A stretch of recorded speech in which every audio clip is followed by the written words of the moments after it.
Hello friends. आज सबसे पहले शुरुआत करते हैं अब लौट चले। एक फिल्म आपने भी शायद देखी हो, अब लौट चले। तो अब बाजार शायद लौटने की तैयारी कर रहा है। लौटने का मतलब आप समझ रहे हैं, वापस। तो अब लौट चले में 19,800 पे निफ्टी एक रेजिस्टेंस फेस कर रहा है और उस रेजिस्टेंस को आज एक्सपायरी वाले दिन भी आगे खींच नहीं पाया। और जो भी निफ्टी को 19,800 के ऑप्शन सेलर थे, यानी कि जो पुट राइटर और कॉल राइटर थे, वो 19,800 के आसपास रख तो पाए क्योंकि वहाँ पर दोनों पार्टीज का इंटरेस्ट था। एफआईआईज ने लगातार सेलिंग बनाई हुई है। इस बात पे भी हम वीडियो के इसी हिस्से में चर्चा करेंगे। और उससे पहले बात करते हैं कल हमने क्या बात की थी। तो मेरा पूरा मानना था कि बाजार एक नैरो रेंज में रहेगा और बाजार एक नैरो रेंज में ही फंसा रहा और दिन भर 19,772 और 19,848, यानी कि अगर आप कुल मिलाकर देखें तो 70 पॉइंट की रेंज थी जिसमें पूरे दिन बाजार घूमता रहा। और यही हमारा कल का निष्कर्ष था जो हमने आपके साथ एनालिसिस किया था। और रीज़न भी हमने आपके साथ डिस्कस किए थे कि भाई ठीक है, 2-3 दिन हो गए, अब एक पॉज होगा, अब पॉज के बाद सेलिंग। तो मुझे लग रहा है कि बाजार शायद अब 19,800 होल्ड नहीं कर पाएगा। काफ़ी अच्छे ब्राइट चांसेस देखिएगा। बाजार है, प्रेडिक्शन कर रहा हूँ, तो ये तो है नहीं कि मैं आपको 100% कहूँगा कि भाई ठीक है। आप कहेंगे सर प्रेडिक्शन है, तो प्रेडिक्शन को प्रेडिक्शन की तरह लेना, कोई ट्रेड लेने की मैं सलाह नहीं दे रहा हूँ। ओनली फॉर एजुकेशनल पर्पज से आप इसको समझना। हम बाजार के बिहेवियर को समझने की कोशिश कर रहे हैं। तो बाजार का बिहेवियर शायद अब टर्न लेगा। अब कुछ फैक्टर्स हैं जिन पे डिस्कस ना करें और हम बात करें कि भाई क्यों टर्न लेगा। देखिएगा, पहली चीज़ आपको पता होनी चाहिए कि हमारे बाजार का हैवी वेट जो इंडेक्स है, यानी कि निफ्टी 50, उसमें जो दिग्गज पार्टिसिपेशन है वो बैंक्स एंड फाइनेंशियल्स का है, और बैंक्स का स्पेशली। अब बैंक्स की जो इंफॉर्मेशन अभी प्रोविजनल डेटा से पता चली, उसमें देखने में क्या मिला, मोस्टली बैंकों के कासा यानी कि करंट अकाउंट और सेविंग अकाउंट की जो प्रपोर्शन है, यानी कि total percentage to deposit, CASA में घटती हुई नजर आई। यानी कि बैंक्स स्ट्रगल कर रहे हैं सस्ते कर्ज के लिए जिसको कि लोन के रूप में बांटा जा सके। अब आज कुछ बैंकों ने, आज बता रहा हूँ क्योंकि फेस्टिवल सीजन शुरू हो रहा है, अगर बैंकों के पास पर्याप्त मात्रा में लिक्विडिटी नहीं होगी तो वो आगे कैसे पास ऑन करेंगे। तो आज अट्रैक्ट करने के लिए, अभी तो मैं बैंक ऑफ महाराष्ट्र की पढ़ रहा था कि उन्होंने तकरीबन अपनी जो डिपॉजिट्स हैं वो तकरीबन 1.25% तक जो है बढ़ाए हैं अलग अलग रेंज के अंदर। और इसी तरीके से कुछ और बैंकों ने भी आज रेट ऑफ इंटरेस्ट बढ़ाए हैं, यानी कि डिपॉजिट्स के रेट ऑफ इंटरेस्ट बढ़ रहे हैं और इन्वेस्टर समझदार हो रहा है। अब वो जो रेट ऑफ इंटरेस्ट बढ़ रहे हैं वो इसलिए बढ़ रहे हैं कि भाई ज़्यादा पैसा चाहिए बैंकों को। अब कासा से तो पैसा मिल नहीं रहा, तो भाई एफडी से पैसा उठाओ। तो एफडी से पैसा उठा के उसको लोन के रूप में बांटेंगे, तो कोई राह आसान नहीं है। तो इसका मतलब इस पिछले क्वार्टर में जो आपको परफॉर्मेंस देखने के लिए मिलेगी नेट इंटरेस्ट मार्जिन पे, वो कोई बहुत सेटिस्फैक्ट्री नहीं मिलेगी। पहला रीज़न मैं आपके साथ डिस्कस कर रहा हूँ, रिजल्ट सीजन शुरू हो चुका है। अब रिजल्ट जिस तरीके के आ रहे हैं वो चर्चा हम करते ही रहेंगे।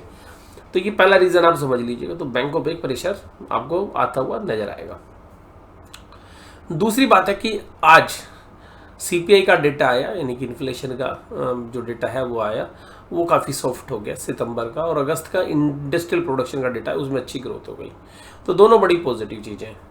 लेकिन बाजार, मुझे लगता है कि अभी इनको नज़रअंदाज करने के मूड में है। दोनों चीज़ें पॉजिटिव है लेकिन बाजार फेयरली वैल्यूड है। इन सब चीज़ों को बाजार डिस्काउंट करके रखे हुए हैं। तो इसलिए मुझे वो जो दोनों चीज़ें पॉजिटिव है शायद वो भी रिएक्ट करती हुई नज़र ना आए। तीसरी बहुत ही इंपॉर्टेंट बात मैं आपके साथ कर रहा हूँ, वो है आईटी कंपनीज़ के रिजल्ट। अब आईटी कंपनीज़ में टीसीएस के रिजल्ट तो ठीक थे, इन्फोसिस के रिजल्ट बहुत अच्छे हैं। मतलब अगर हम रिजल्ट की बात करें तो जो एंटिसिपेशन था उससे तो अच्छे रिजल्ट दिए। एचसीएल टैग ने तो भैया झंडे ही गाड़ दिए, उसका तो बहुत अच्छा रिजल्ट है। लेकिन यहाँ पे दिक्कत क्या है, ये दिक्कत ये है कि भाई जो शेयर का भाव है ना वो पीछे की अर्निंग पे नहीं चलता, फॉरवर्ड अर्निंग्स पे चलता है। अब भाई शेयर को अब आगे बढ़ना है तो आगे की बात बताओ कि भाई आगे क्या होगा। अब इन्फोसिस ने कहा जी भाई हमारी तो रेवेन्यू गाइडेंस घट रही है, तो जो रेवेन्यू की गाइडेंस थी वो लोअर साइड में आ गई है। तो जो उन्होंने पिछली बार एंटिसिपेट किया तो उससे भी नीचे आ गए। चलिए जी, कोई बात नहीं। दूसरी बात ये है कि इन्फोसिस ने अभी अभी इन्फॉर्म किया, जब मैंने वीडियो स्टार्ट किया है उससे जस्ट पहले मैं भी वही पढ़ रहा था, और उसमें क्या कि इन्फोसिस ने कहा जी हम एक नई हायरिंग नहीं करेंगे इस बार, कैंपस प्लेसमेंट में हम नहीं जा रहे हैं। यानी कि जो इंजीनियरिंग कॉलेजेस हैं जहाँ से ही आईटी वाले बच्चों को जो है अपने ऑर्गेनाइजेशन में हायर करते हैं, इस बार नहीं जा रहे हैं। तो ये शायद उन इंजीनियरिंग के बच्चों के लिए बेकार खबर है जो इस बार नौकरी की तलाश में थे। बट ये TCS जो है वो तो शायद जा रही है, उसने ऐसी कोई इन्फॉर्मेशन नहीं दी, बट हायरिंग लोअर साइड में है इस बार। तो जो कैंपस इंटरव्यूज़ हो रहे हैं, अगर आप दिल्ली के भी जो मेन कॉलेजेस देखेंगे, तो मुझे एक्चुअली ये सारी चीज़ें इसलिए खबर रहती है क्योंकि मेरा जो सन है वो भी अभी इंजीनियरिंग ही कर रहा है, तो उसके माध्यम से मुझे पता चलता रहता है कि इस बार कैंपस में पिछले साल से कम कंपनी आ रही है, ज़्यादा आ रही हैं, और जो आ भी रही हैं वो हायरिंग कम कर रही हैं, ज़्यादा कर रही हैं, तो वो लोअर साइड में। तो आईटी कंपनीज़ ही जो है हायरिंग कर रही हैं, क्योंकि इंडिया में जो सबसे ज़्यादा ग्रोथ पोटेंशियल वो आईटी कंपनीज़ में ही है, और वो सब लिंक्ड है यूरोपियन या यूएसए की मार्केट से। तो वहाँ पर एक लोअर साइड में है, और डोमेस्टिकली भी नीचे की तरफ है। तो जो डोमेस्टिक आईटी कंपनीज़ हैं उनकी हायरिंग लोअर साइड पे है, तो वो एक चैलेंजेस अभी आपको रहने वाला है। और मिड कैप आईटी तो मुझे वैसे ही ओवर वैल्यूड लगती है। मेरा भैया राय अपनी अलग है, आप कहोगे जितनी बहुत बढ़िया है। अभी बाजार शायद इन्वेस्टर्स को पानी पिलाने की तैयारी कर रहा है, ठीक है जी, हम थोड़ा तसल्ली देने की कोशिश कर रहे हैं। भैया मैं तो कभी इस समय पर केवल एक ही सेक्टर में बोली, और उसमें भी रीज़न है भैया अपना पेपर, डोमेस्टिक बिजनेस, आधी वैल्यूएशंस पर हमें शेयर मिल रहे हैं, और वो वैल्यूएशंस री रेट होंगी, इसलिए वो हमारे पोर्टफोलियो में है। मेजरली हम कोई और बाइंग नहीं कर रहे हैं।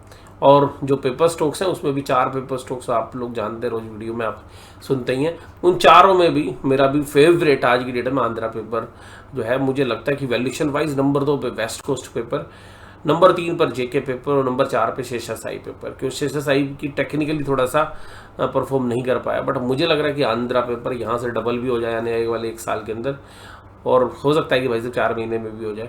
तो क्योंकि पोटेंशियल है, 4 महीने में 50%, 1 साल में 100% हो सकता है। तो मैं बहुत ज़्यादा सेक्टर में बुलिश नहीं हूँ, और जिस तरीके से वैल्यूशन है भैया मुझे तो समझ में आती नहीं। और अगर एक बार बाजार में स्मॉल और मिड कैप में आप रिजल्ट का सिलसिला शुरू होगा तो बाजार वहाँ से भी टेक लेगा।